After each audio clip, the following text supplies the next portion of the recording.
শরীর তো জ্বরে চলে যাচ্ছে, ওষুধ যা আছে সেও শেষ হতে যায়। এখন আমি কি করি? দিদা, ডাক্তারের কাছ থেকে ধার করে ওষুধ আনো না। ডাক্তার আগের 500 টাকা পাবে, ওটা না দিলে আর ওষুধ দেবে না বলেছে। তাহলে এখন কি করবে দিদা? এত জ্বর যে আমি উঠতেও পারছি না। এটাই তো এখন চিন্তা, যে ওষুধ না দিলে তো তোর শরীর আরো খারাপ হয়ে যাবে। খুব তৃষ্ণা পাচ্ছি দিদা, একটু জল দাও না। এভাবে চলতে থাকলে তো আমার নাতনিটা আরো অসুস্থ হবে। আমাকে কিছু একটা ব্যবস্থা করতেই হবে। কি ভাবছো দিদা? না, কিছু না, তুই একটু ঘুমানোর চেষ্টা কর, আমি একটু আসছি। আচ্ছা, তাড়াতাড়ি এসো দিদা, দেরি করো না।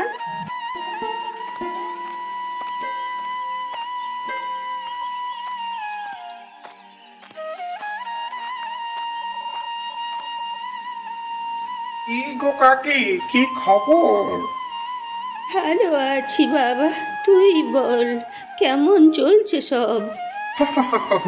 সব কিছু ঠিক আছে কাকি, এই তোমার আশীর্বাদে সব ঠিক।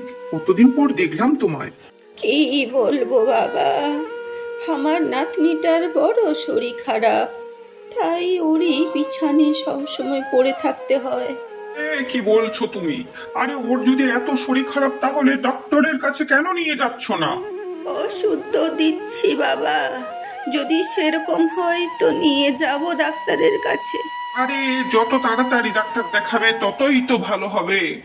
সুবলের দোকান তো ভালোই চলছে, একে কি পয়সা ধার মেগে দেখবো?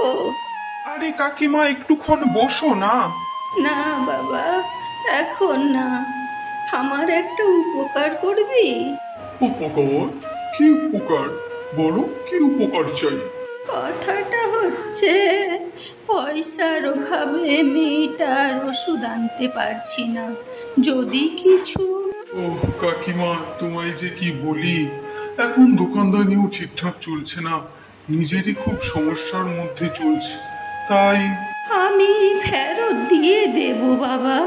থাকলে অবশ্যই দিতাম কাকিমা, কিন্তু এখন তো আমার কাছে নেই, কি আর বলবো তোমায়।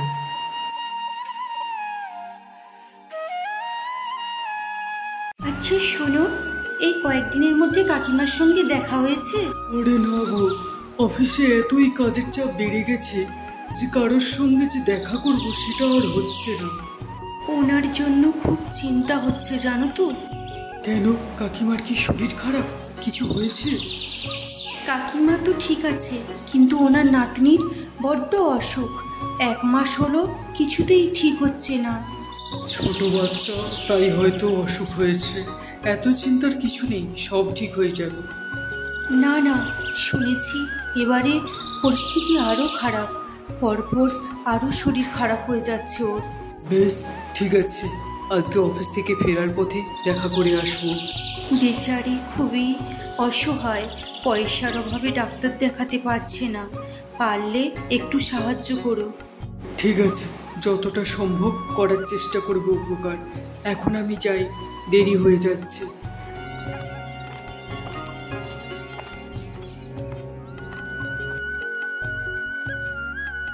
কাকিমা, ও কাকিমা, কোথায় গেলে? এই সময় আবার কে এলো দেখি। কেমন আছো কাকিমা? ও বিজয় বাবা, তুই? অফিস থেকে সোজা চলে এলাম, শুনলাম তোমার নাতনির নাকি শরীর ভালো নয়। আয় বাবা, ভেতরে আয়। আচ্ছা একটা কথা বলো, ডাক্তার দেখিয়েছো? মেয়েটা অসুস্থ হয়ে পড়েছে তো?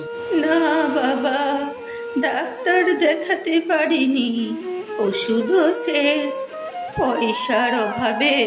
আচ্ছা শোনো, এই ফল এনেছি তোমার নাতনির জন্য, নাও। এসবের কি দরকার বাবা, তুই এসেছিস, এটাই অনেক। কাকিমা, তুমিও তো জানো আমি অল্প বেতনের একটা কাজ করি। যাই হোক, এই কিছু পয়সা দিচ্ছি, এটা নাও, এতে ওর ওষুধ খরচাটা হয়ে যাবে। ওষুধ এনো কিন্তু। এই খারাপ সময়ে তুই যেটা করলি এটাই অনেক। ও হো কাকিমা, এমন করে কেন বলছো? আচ্ছা ঠিক আছে, মনে করে ওষুধ এনো আর ফলগুলো ওকে খাইও। আমি এখন আসি।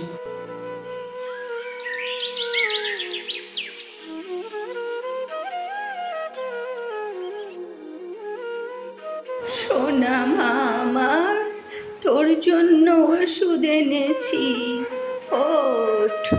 ওষুধ এনেছো? কিন্তু দিদা, পয়সা কোথায় পেলে? তোর ছোট কাকু এসেছিল, সেই দিয়ে গেল। ছোট কাকু এসেছিল? হ্যাঁ রে মা, তুই ঘুমিয়েছিলি তো তাই জানিস না। এখন উঠে ওষুধটা খেয়ে নে। আর কতদিন শুধু ওষুধ খেয়ে যাব দিদা? ডাক্তার না দেখালে কিছুই কাজ হবে না। আমি তো সবই জানি সোনা মা, কিন্তু এত টাকা কোথায় যে ডাক্তার আনবো? খুব খারাপ লাগছে, মনে হচ্ছে এবার আমি মরেই যাব। কি বলছিস সোনা মা? তুই চিন্তা করিস না, আমি কিছু একটা ব্যবস্থা করছি। তোমার এমন পরিস্থিতি দেখে আমার কিছুই ভালো লাগে না। এর থেকে তো ভালো আমার মরণই ভালো।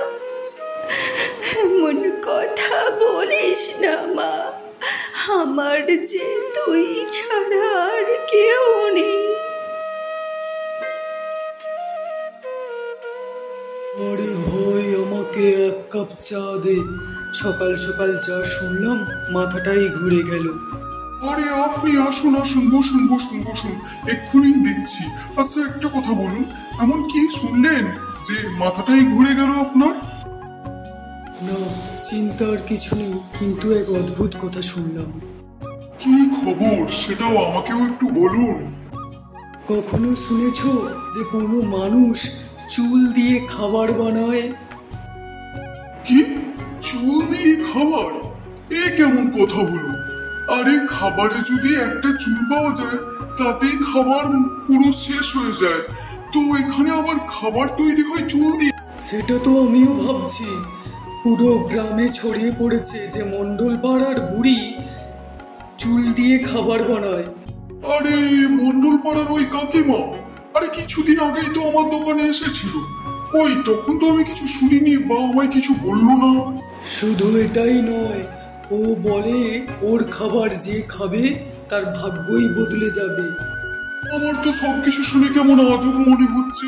কিছুদিন আগেই তো শুনেছিলাম যে ওর নাতনির প্রচুর শরীর খারাপ, আবার এখন শুনছি যে ওর চুল দিয়ে খাবার বানাচ্ছে। এই জন্য গ্রামের তো সব লোক বলছে যে ওর খাবার খেতে যাবে, কার ভাগ্য বদলায়। তখন ভাবলাম ঠিক আছে, তাহলে যাই, আমিও গিয়ে একবার খাবার চেখে আসি। সব কিছু তো কেমন গড়বড় মনে হচ্ছে, ভালো করে খোঁজ নিতে হবে। আপনারা সবাই আমার ঘরের সামনে ভিড় কেন জমাচ্ছেন? শুনেছি তুমি নাকি বলছো তুমি চুল দিয়ে খাবার বানাও, আর ওটা খেলে নাকি ভাগ্য বদলে যাবে। ঠিক বলেছেন। তা তুমি যখন বলছো সেই কথার তো তোমাকে প্রমাণ দেখাতে হবে। ঠিক আছে, আমি প্রমাণ দেব।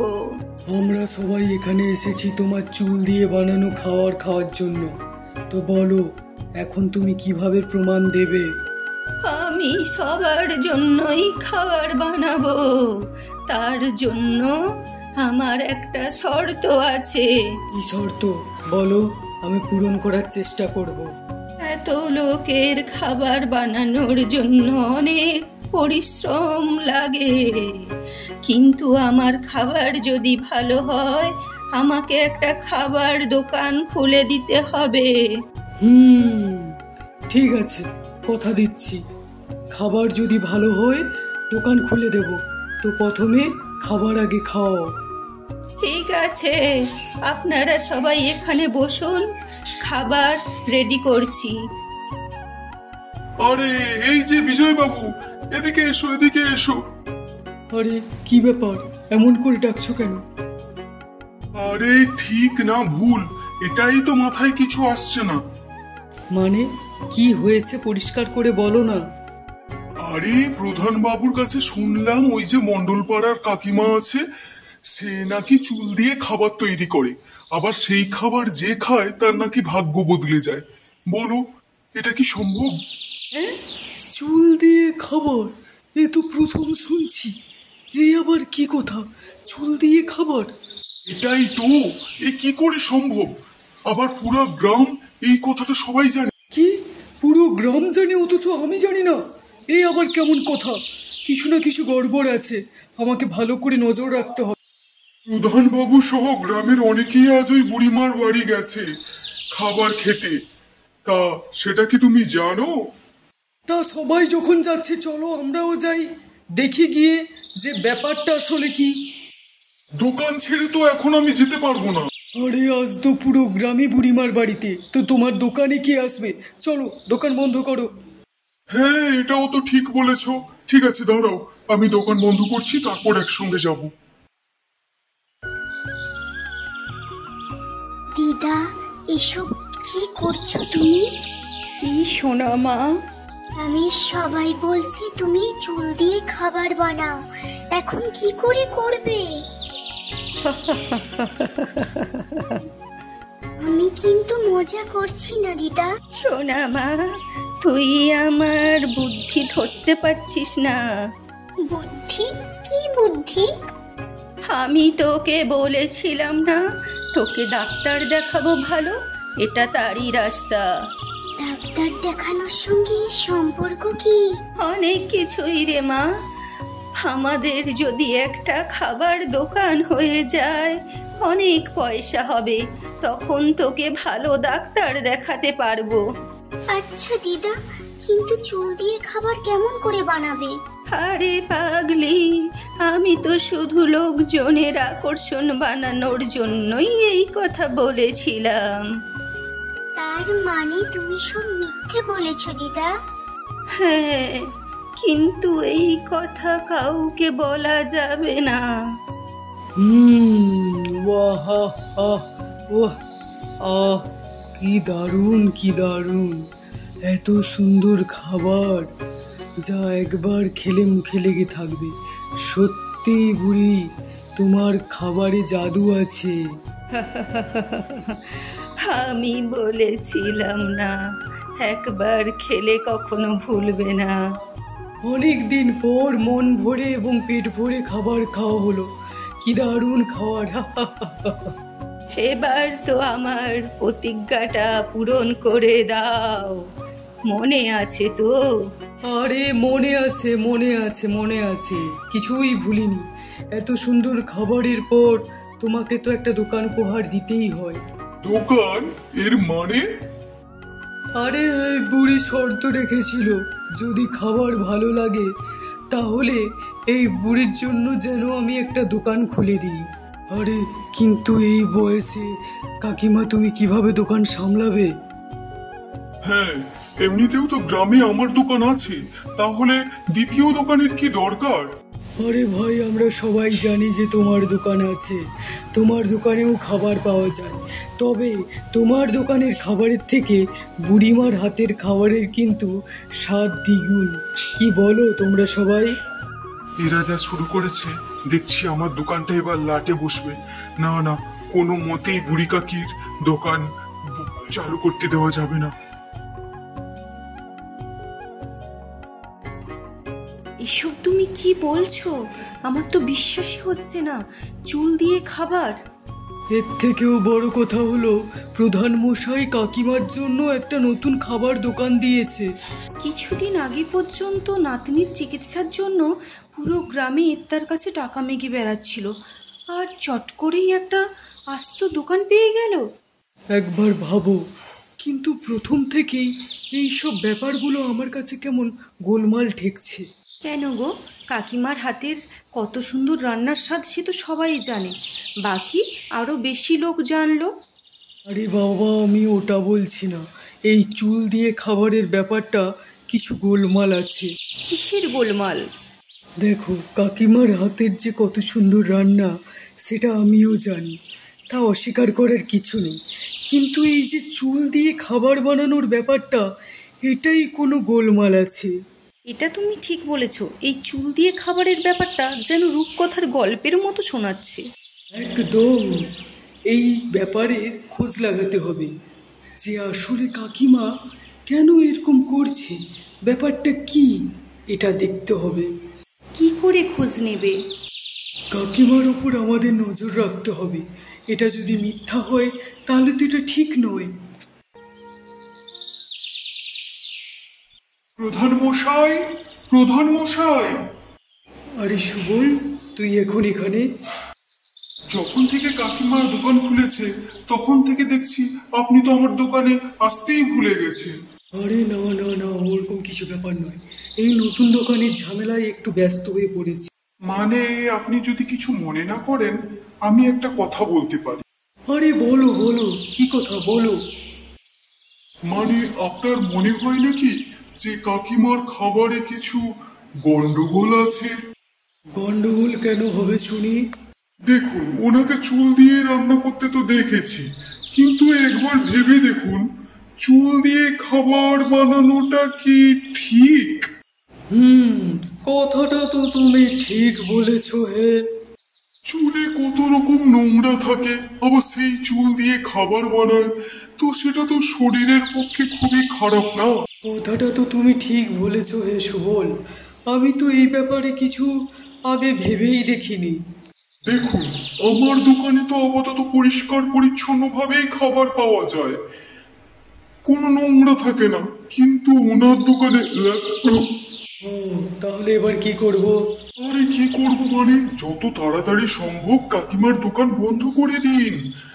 আমি তো সবার ভালোর জন্যই বলছি, বাকিটা আপনার মর্জি।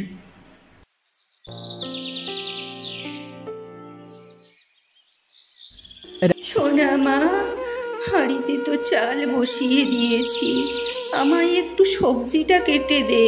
ঠিক আছে দিদা, এক্ষুনি কেটে দিচ্ছি। আর 1-2 দিন পর তোকে ভালো ডাক্তারের কাছে নিয়ে যাব, অনেক পয়সা জমিয়ে নিয়েছি, আর তোর চিকিৎসায় কমজোরি হব না। তোমার বুদ্ধি আর রান্নার জাদুতেই তো আমার শরীর ঠিক হচ্ছে। কখনো কখনো আমারও খুব খারাপ লাগে, মিথ্যের আশ্রয় নিয়েছি, কিন্তু আমি নিরুপায়। ও আচ্ছা, তার মানে আমার সন্দেহটাই ঠিক ছিল, চিকিৎসার জন্য কাকিমা মিথ্যের আশ্রয় নিয়েছে। যখন তুই ঠিক হয়ে যাবি তখন প্রধান মশাইকে সব সত্যি বলে দেব, তারপর যা হয় হবে।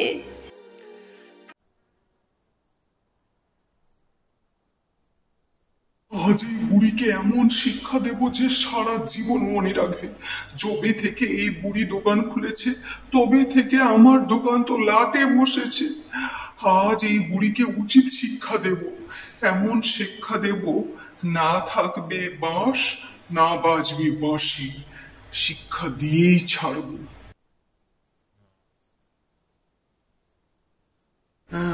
আজকের পর আর আমার দোকানের কোনো ক্ষতি হবে না, দুজনকেই জ্বালিয়ে মারব। শহর থেকে এত রাতে বাড়ি ফেরাটাও যেন কত মুশকিলের হয়ে দাঁড়িয়েছে। আরে এত রাতে বুড়িমার ঘরে আগুন জ্বলছে, আর ওর পাশে কে দাঁড়িয়ে আছে? এই এই কে কে, এই এখানে কে? দাঁড়াও বলছি, দাঁড়াও, কে তুমি, কে? আরে সুবল, তুই? ছি ছি সুবল, ছি, দুটো জীবন মেরে ফেলার চিন্তা, এত অমানুষ কি করে হলি? কি করব আমি, কি করব? যখন থেকে এই বুড়ি কাকিমা দোকান খুলেছে আমার দোকান তো লাটে উঠেছে। কি করব আমি, কি করব? আমায় ক্ষমা করে দিন, ক্ষমা করে দিন। তাই বলে এই কারণে কাউকে হত্যা করার কথা ভাবাটাও তো অপরাধ।